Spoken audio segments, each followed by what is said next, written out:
और चैत्र नवरात्रि का 8वां दिन भक्तों के लिए बेहद खास होता है। अष्टमी के इस दिन मां दुर्गा के 8वें स्वरूप महागौरी की पूजा आराधना की जाती है। न्यूज 18 राजस्थान पर जानिए अष्टमी पर मां महागौरी की पूजा करने के नियम और उनका अत्यंत प्रिय भोग क्या है। एक बड़ा मैं आचार्य राज मिश्रा आप सभी के साथ हूं। भाई, अष्टमी का पूजन किया कैसे जाए, क्या तरीका है अष्टमी पूजा करने का, कन्या पूजन कैसे किया जाना चाहिए, शास्त्र क्या कहता है। देवी भागवत के अंतर्गत अगर बात किया जाए तो इसका बड़ा स्पष्ट वर्णन मिलता है कि अष्टमी तिथि को कन्या पूजन कैसे करना चाहिए। एक तो एक बात ध्यान रखिएगा, अष्टमी जो तिथि है, अष्टम सिद्धदात्री चा, अष्टम महागौरी चा, महागौरी का जो दिवस है वो 8वां दिन होता है।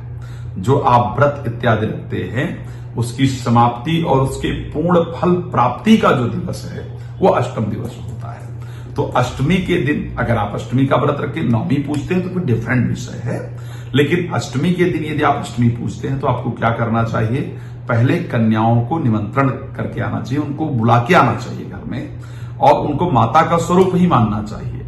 देवी भागवत में वर्णन आता है कि 1 वर्ष से नीचे की कन्या और 10 वर्ष से ऊपर की कन्या को भोजन माता स्वरूप में नहीं कराना चाहिए। वैसे भोजन कराने में कोई दिक्कत नहीं है, लेकिन माता स्वरूप मान करके उनको भोजन कराना बेहतर नहीं होता है। माता के लिए 1 वर्ष से ऊपर और 10 वर्ष से छोटी इस प्रकार की 9 कन्याओं का हमें आवाहन करना चाहिए, उनको बुलाना चाहिए, उनके सुंदर चरण इत्यादि धुलाने चाहिए, उनको तिलक जरूर करना चाहिए, उनके हाथों में रक्षा सूत्र बांधना चाहिए, फिर उनको सुंदर भोजन दे करके और माता स्वरूप मान करके उनको प्रणाम करना चाहिए। उनको भोजन इत्यादि ग्रहण करने के लिए श्रद्धा से प्रार्थना करनी चाहिए। वो भोजन ग्रहण करने फिर जो भी उनको आप देना चाहते हैं, कोई गिफ्ट इत्यादि लाते हैं बच्चों के लिए, तो उसको आपको श्रद्धा से देना चाहिए। इसमें एक बालक भी, एक बच्चा भी खिलाने का नियम है, तो उसमें एक साथ एक बालक भी होना चाहिए। अब अष्टमी को दुर्गा जी को सबसे पहले क्या करना चाहिए, दुर्गा जी को श्रद्धा से भोग करना चाहिए, भोग लगाना चाहिए, फिर बच्चों को भोजन इत्यादि कराना चाहिए। अगर आप यज्ञ इत्यादि अष्टमी को करते हैं तो हाँ, यज्ञ जरूर करना चाहिए। यज्ञ करने का शास्त्रोक्त पूरा विधान है। जयफल, ध्यान रखिएगा, अष्टमी को एक बड़ा सुंदर विधान है। हमारे यहाँ लोग बलि प्रथा इत्यादि को लेकर के बड़ी सारी चर्चाएं क्या करते हैं कि साहब बलि दी जाती है, कई जगह ऐसा है, मैं भी आज भी सुनता हूं। तो हमारे शास्त्र में कहीं भी बलि प्रथा का वर्णन नहीं मिलता है, इसको ध्यान रखिएगा।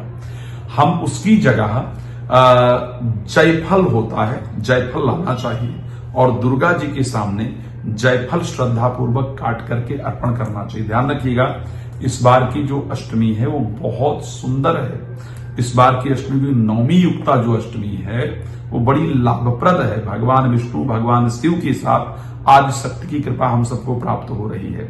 तो अष्टमी के दिन यज्ञ जरूर करना चाहिए और अष्टमी में यज्ञ करें तो जयफल और गूगल का प्रयोग जरूर करना चाहिए, उससे आपको बहुत लाभ होता है।